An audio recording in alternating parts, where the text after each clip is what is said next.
Hi guys! Tonight I wanted to talk to you about basic food seasoning. If you are just now getting your kind of seasoning legs out there and you're just trying to build up your spice cabinet, these are a few great options to get started with. Of course, you have salt and pepper, which is basically how you're going to season anything and everything, regardless of what it is. So you've got those, but then also garlic powder and onion powder are two of my major ones that I use the most out of anything. Now, for the garlic powder, you have a lot of options. Actually, you have a lot of options with both of them as to how exactly you want to get it. You can get it as garlic salt or onion salt, which would have the salt incorporated. So if you do that, you just want to be careful and make sure that you're realizing that you're putting salt on it when you're putting that in there. So you want to make sure that you're not putting extra salt on top of it. So for that reason, I specifically stay away from those mixes, but that's just me. You can also get garlic powder or granulated garlic. There is actually a bit of a difference between the two, and you kind of just have to try each one and see which one you like more. The granulated garlic, I believe, has a little bit more of a garlic flavor, more of a true garlic flavor, whereas the garlic powder is a little bit milder. So if you prefer a milder garlic flavor, definitely try the powder first, I would say. But try both of them and see which one you like, because everybody kind of has their own preference on that. Now on onion powder, you have similar different options out there, and one of them is actually going to be minced onion, which is essentially just little dehydrated onion pieces. So if you are making like a soup, or you've seen me put these into beans before, they'll take some of the liquids in whatever you're making and they'll puff up a little bit. They're not going to puff up to be a replacement for a fresh onion, but they will give you a little bit of a texture to your dish as opposed to just melding in with the rest of the seasoning that you're using. Also, if you want to get into using fresh seasonings, onion and garlic. Fresh garlic is amazing. It smells so good. And I know that some people are really sensitive to garlic, but it does have a lot of really good things in it for your health. So it is worth kind of trying to make it work for your diet without overpowering your taste buds or anything like that. And one way is just to make sure that you're cooking it down enough. With both garlic and onions, if you cook them before cooking anything else, it gives you that base layer of flavor. And a lot of times, by the time you're done adding in all of your dishes, whether it's to a soup or a sauce, they'll kind of almost disintegrate. Not completely, not really, but they will take on a much excuse me, a much milder flavor profile than if you were to just throw some raw garlic into something. So it's worth looking into and seeing how you like to use those flavors. Now, salt and pepper, obviously, it's a little bit of a no-brainer. Pretty much everybody has salt and pepper. What is there to learn about that?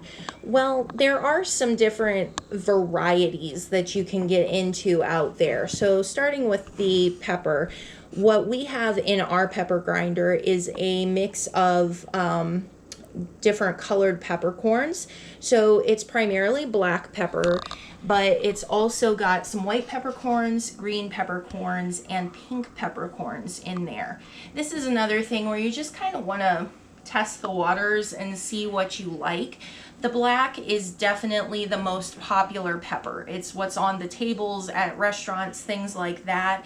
The pink is a little bit more punchy, a little bit more fruity while still being peppery, if that makes sense. The white's a little milder. I'm not crazy about white pepper myself, but there are some dishes that it's good for.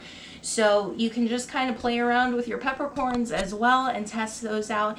If you have the option to have a fresh pepper grinder, that's great.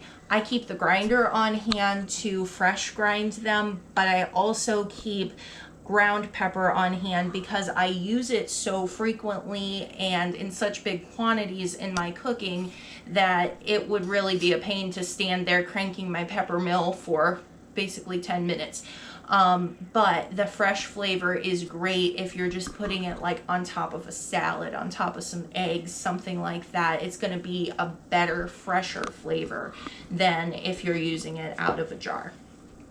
Salt, last thing.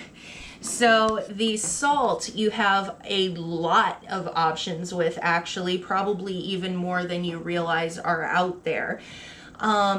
Sea salt, of course, is a mainstay. Kosher salt, table salt. Now, table salt is going to be a little saltier than the other ones, specifically just because it is so fine to come out of like a salt shaker. There's more salt volume essentially, so usually you end up with more salt in your dish if you're using table salt than if you're using something that's a coarser grind of it, like a kosher salt or something like this that's actually in a grinder. I prefer the kosher salt myself because it's a good middle ground. It's not as fine as the table salt, but if you're using it in something where it needs to dissolve fairly quickly, it's going to be better than a really coarse salt. But I do like to keep a coarse, thick salt on hand to show you what I'm talking about. This is my pink Himalayan salt, and that's a coarse grind. So this is what I love to put in like boiling water or in soups, because I know it's going to cook long enough to go ahead and dissolve that rock form, but still give me a good amount of flavoring in there. So you did see me go and grab my pink Himalayan salt. That is an option that's out there. It's pink, so I don't know why you wouldn't want to use it. Technically, they do say that there are some more minerals in the pink salt than in like the white iodized varieties of salt, but that's kind of something you just have to get into yourself and see what specifically you're looking for, because there are some levels of things in the pink salt that are better than the white salt, but because it is not iodized, you have to get your iodine from other sources. So you just kind of got to figure that one out between you and Google.